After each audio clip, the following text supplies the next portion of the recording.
All right, we are live. Hey, everybody, this is Clay with modernlove.life. And first of all, if you like this video, if you like what we're doing here, please go ahead and give us a thumbs up. Go ahead and leave a comment either in the live stream or in the replay if you're watching this after it's been recorded. And also subscribe to the channel.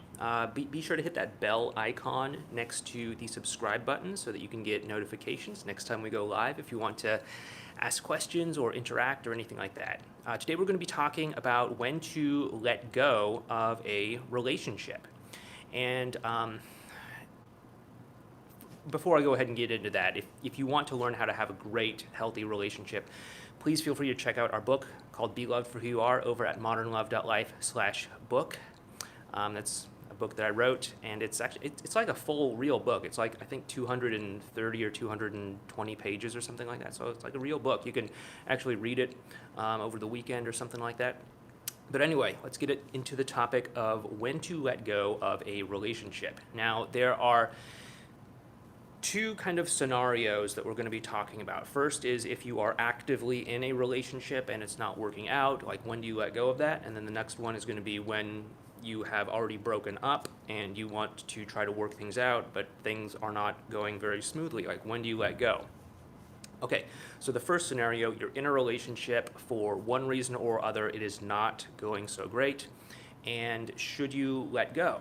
And I know there's a lot of schools of thought about this, where a lot of people seem to think that you should always let go of a relationship. My wife, since having a baby, she's been on these like mom Facebook groups where you can talk about like parenting tips and talk about, hey, have you tried this certain piece of equipment? Like, what do you think of it and stuff like that. But also, there's a lot of these women that come on and kind of complain about their husbands. And, they'll say something like, oh, hey, my husband comes home from work all the time. He's tired. He doesn't like offer to help around the house. He just sits down in front of the TV and watches TV or plays video games or something like that. And now I'm thinking about divorcing him and being a single parent. And, sure, a lot of it might be kind of just venting and like catastrophe predictions, trying to overplay things. But like something like that, unless you've actually talked to him, unless this is like the hill that you're willing to die on, I don't think that's necessarily a great reason to let go of a relationship. The reason that you should let go of a relationship, in my opinion, if you're already in one, is if you know what you want in a relationship. You have come up with the idea of, okay, what's important for me in a relationship are these couple of things. Maybe it's honesty. Maybe it's that we have shared values of some sort. Maybe it's that both of us prioritize our health and fitness. Whatever it is, it's important to you. It doesn't matter what I say. What is most important is what your values are and what you are looking for in a partner or a relationship. And you want to know these things, obviously.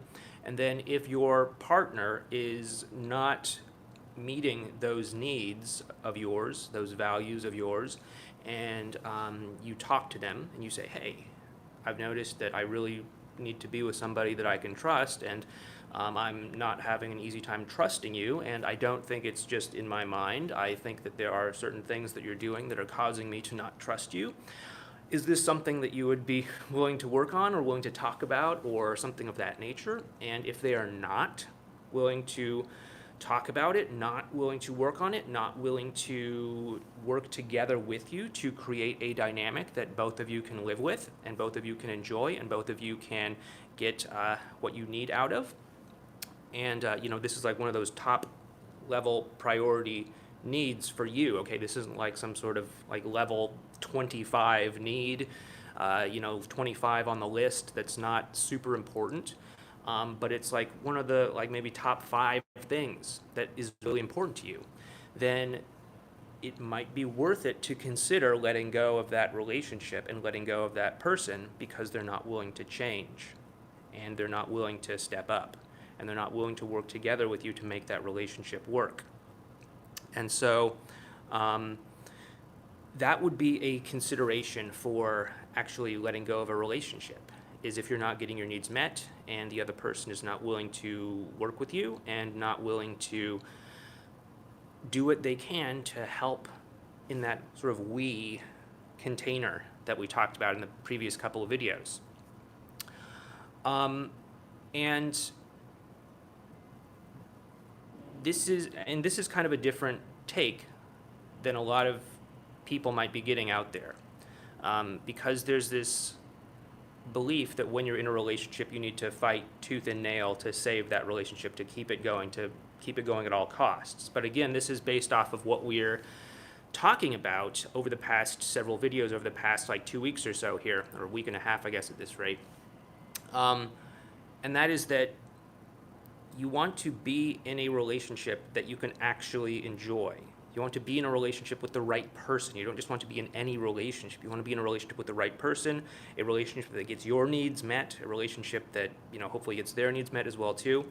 But you don't just want to be in a relationship and then hold on for dear life. You want to be willing to walk away and step away when you are not getting your needs met, when the person is not showing up as the kind of person that you really want to be in a relationship with. And you've already done all the things like changing how you are bringing yourself to the relationship and to the interactions, and they are still not showing up the right way. Because, honestly, how you bring yourself to interactions is going to also affect how the other person is going to show up in the relationship as well, too.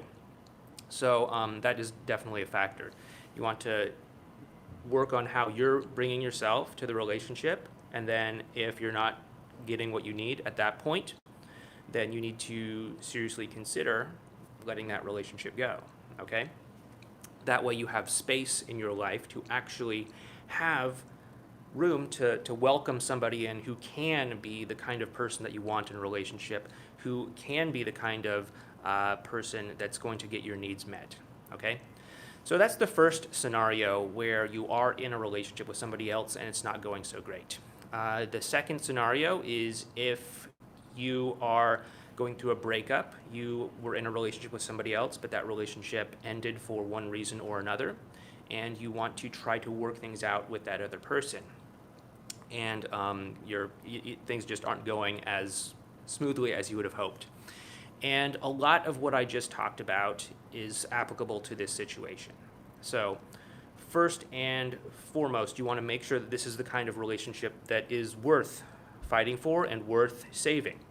So if you were to look at what you want in a relationship and what you want in a partner, is your ex the kind of person that can give that to you? Is your ex that kind of person? Can you accept them as the person that they are? Or would you need to change them in some way? Would you need to say, oh yeah, if only he was more ambitious, or if only she prioritized this or whatever instead? Because if you need somebody to be different in order for you to be happy in a relationship with them, then either you need to talk about that with them and see if that's something they're open to doing. But if it's just part of how they are and they're happy living their life like that, then you probably shouldn't be in a relationship with that person. Okay, so let's kind of get into this a little bit more. So let's say you have decided, okay, that's the right person for me. I want to be in a relationship with that person. They would meet my needs. They didn't meet my needs in the past, but we had some sort of misunderstanding, miscommunication of some sort, and we ended up breaking up. And again, there's a lot of advice out there on the internet that says, if you break up with someone, you should never, ever, ever, ever, ever, ever, ever, ever get back together with them. And I do not like this type of advice because it encourages people to switch their brain off and to just kind of coast through life. And that is not what I want you to do with your life. I want you to be fully engaged and present in your life. I do not want you to aspire towards some point in the future where you never have to think and you can just turn your brain off and live by some simple binary set of rules. That's not what I think is going to lead to a fulfilling life. What I think is going to lead to a fulfilling life is being able to feel into the situation, ascertain what is right for you, what is not right for you, and to respond accordingly, rather than having some arbitrary set of rules where you are turned off, checked out, and you're just kind of coasting. So with that being said, look at your relationship that you had. Is it possible for you to get your needs met? Is it possible for this person to be the kind of person that you actually want to be in a relationship with? If the answer is yes, and you want to work things out with them, then what you do is you start to look at how you're bringing yourself to the interactions. How are you bringing yourself to talking with them, to texting with them, to emailing with them, to meeting up with them, to doing all of these sorts of things with them? Is there anything about how you are bringing yourself to the interactions that is causing them to shut down, to step away, to push you away, or anything like that? There are often lots of things that people do unintentionally that will result in this. Things like contacting too much, things like asking for too much too soon, things like initiating contact in a way that is like way over invested, or asking too much of them, or things like that. There are all kinds of ways, and it's through self-awareness that you can start to notice how you're bringing yourself to these circumstances and to change them if need be, okay? And a lot of dynamics can be improved and influenced by changing the way that you are showing up in an interaction, in a relationship, okay? With that being said, sometimes things are not going to change. And once again, if things are not going to change, if the other person's not going to change, if how they're showing up is not going to change, you need to accept them 100% for how they are. You don't turn them into some sort of improvement project. Don't say, hey, if only you would do this, or if only you would do that, you'd be 100% great for me. But you have to accept them 100% how they are. And if they are unable or unwilling to commit to you, then you have to accept that that is how they are, that they are not able and not willing to commit to you, even though you have changed the way that you're bringing yourself to the interactions, even though you are really putting that best foot forward, okay? And if that's the case, then you have to take a step back and say, okay, how is this progressing from where it used to be, okay? Is there any progress at all? If there's any progress at all, do you still want to work this out even though you're not where you want to be yet? And if that's the case, that's fine. Go ahead, do that. That's great. If there's like zero progress, that is a little bit concerning to me. And, this is me telling you not as some sort of person who claims to know everything in the world or anything like that, but just as somebody who wants to see you in a happy, fulfilled relationship. But if you're experiencing zero progress, no progress whatsoever, after like 3 to 6 months or something, I would step in and just kind of tap you on the shoulder and say, hey, it looks like this isn't really going anywhere. Is this still something that you want to do? And if it is, that's fine. You can keep doing it. But if it's not, if it's exhausting, if it's draining, if it's tiring, then it's okay to stop. It's okay to step out. And that brings us to like another little asterisk that we have with all of this when it comes to when to give up in a relationship. You can give up whenever you want to. If you just want to give up, that's okay. If you want to walk away, that's okay. If you want to not have things work out, that is okay. You don't have to make it work. Even if the other person is like perfect on paper or something like that, you don't have to try and fight to the death for it. Any point in time is okay to step back and to walk away. And then with that said, if you're not getting your needs met in any situation, that is probably really the biggest sign that you should probably think about getting or letting go of a relationship, is if you're not getting your needs met and if the other person is unresponsive to actually helping you get your needs met or doing what is required to get your needs met or something like that, okay? Because even if things do work out, even if you are able to get that relationship back on track, you're still going to be in a situation where you're not getting your needs met. And that is not a great situation to be in at all.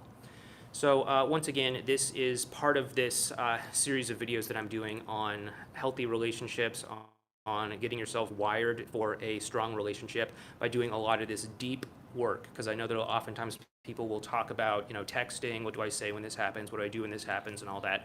But if you can just get your mindset and your emotions and all of that kind of deeper level stuff figured out beforehand, then you're going to set yourself up to automatically do and say the right things in the right circumstances. And if that's something you want to learn more about, we do have that book, Be Loved for Who You Are, over at modernlove.life/book. So with that being said, let's see if we have any comments or questions that people have submitted. Let's see. Your videos have helped me in my relationship of 8 years. I found me, then found her. Oh, great. That's great to hear. Somebody deleted their message.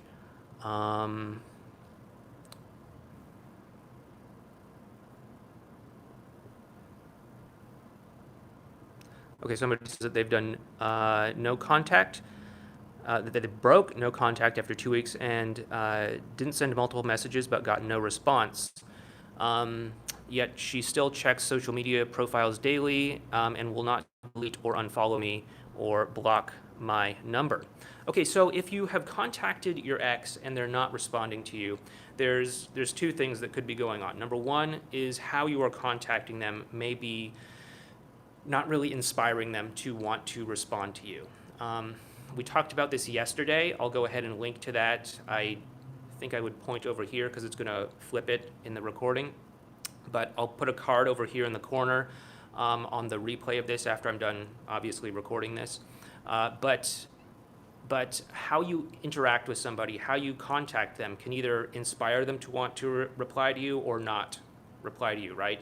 And if you just say something like, hey, what's up, how's it going, or something like that, that can be a big ask for somebody because you're not necessarily showing that you're invested in the interaction and you're asking them to share things about themselves with you. And oftentimes, if somebody does respond, they'll just respond with something totally flat and equally uninspiring, like, I'm good, I'm okay, I'm fine, or something like that. And then the conversation just kind of goes nowhere. And, then it's like, well, what are you doing today? Oh, I'm doing nothing. How about you? Oh, I'm just hanging out. And then it's like, why are we having this conversation, right? So kind of that's like one mistake is how people are starting interactions. Is it they're doing it in a way that's not really inspiring a response. And the second thing that could be keeping your ex from responding to you is that she may be still emotionally carrying around a lot of hurt, a lot of baggage, and a lot of pain from the breakup. So again, I don't know exactly what happened, if there was like a big conflict, a big fight, a big thing, or if it was kind of like a mutual sort of thing, kind of very low-key, like, hey, I think that we should take a break, I think that we should stop dating each other, or if it was like a big sort of emotional blow-up. But she may still be holding on to a lot of emotional resistance when it comes to interacting with you, right? So she may still be very involved emotionally in knowing what's going on with you and seeing what's going on with you, which is why she's checking your social media profiles and all of that. But she may just not be emotionally ready to interact with you. And again, this can be sort of maneuvered around a little bit if you're changing the way that you're interacting with her, if you're willing to look at how you're interacting with her and say, okay, is this likely to be read by her as something welcoming, or is this likely to be read by her as something standoffish? Is this likely to be read by her as something understanding? Is this likely to be read by her as, hey, you're still the same person that I remember breaking up with?